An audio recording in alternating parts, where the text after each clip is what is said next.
चलिए, आप सभी को प्रणाम है। मैं आप लोगों को आज अगले एपिसोड में बताई थी कैसे डिप्रेशन में जाते हैं।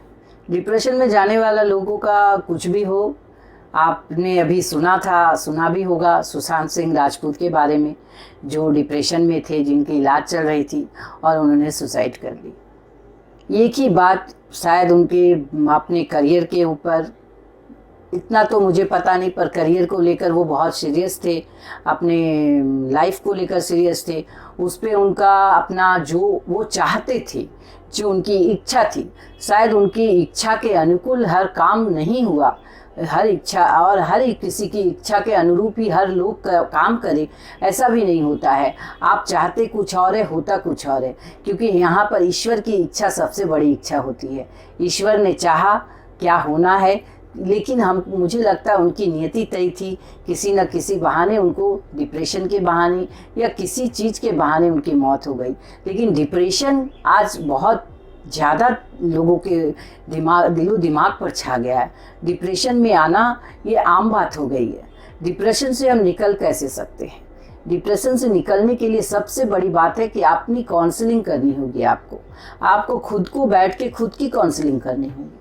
आप खुद सोचिए कि आप दिन भर में, रात को बैठिए और दिन भर सोचिए कि आपने किया क्या दिन भर में, अच्छा क्या किया, बुरा क्या किया, किसी के लिए अच्छा किया या किसी के लिए बुरा किया, या अपने लिए आपने अच्छा क्या किया और बुरा क्या किया। अगर ये सारी बातों को सोचने के लिए आप अपने लिए, अपने खुद के लिए अगर 10 मिनट वक्त देंगे, 15 मिनट वक्त देंगे, तो आपको समझ में आएगा कि आज के दिन भर के रूटीन में मुझसे कहाँ कहाँ गलतियाँ हुई हैं, कहाँ कहाँ मुझसे मैं सही की हूँ।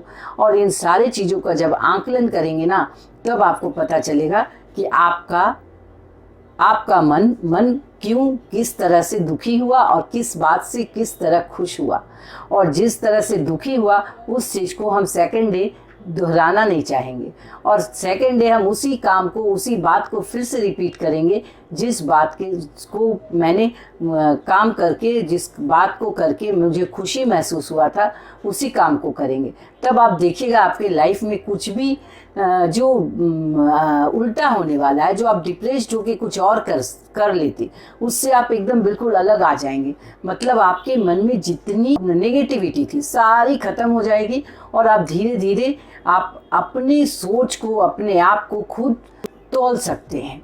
जैसे मेरे साहब हैं जो हरिंद्रानंद जी, वो कहते हैं कि आपका कैलकुलेटर आपके हाथ में है। शिव शिष्यता में आप कितने शिव शिष्य हुए, आपने कितना शिव का काम किया, आपने क्या क्या किया, आपके हाथ में आपका कैलकुलेटर। ठीक उसी तरह लौकिक जगत में भी मेरे आपके जीवन का कैलकुलेटर मेरे आपके खुद के हाथ में है कि हम आप क्या क्या करते हैं अच्छा और क्या क्या करते हैं बुरा। और जितना अच्छा करते हैं उसका भी प्रभाव मेरे शरीर पे भी पड़ता है, मेरे मानसिक स्तर पर भी पड़ता है, और मेरे पारिवारिक स्तर पे पड़ता है।